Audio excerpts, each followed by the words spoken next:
Hi, well, my name is Linda Knight, and I attended Patricia Slavovesi's class yesterday on HypnoKinesthetics.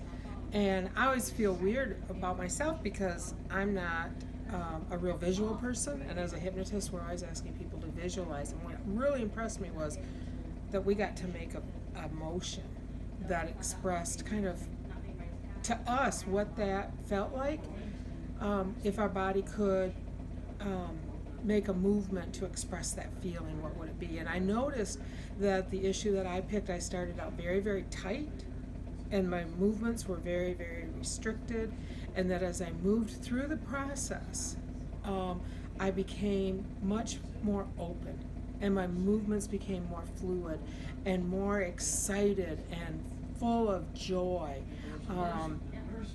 and I just can't describe really in words how wonderful it felt when I pulled in those resources. The movement that I got was this. It was an exact image of my grandson when I come into their house and he sees that Nana's there.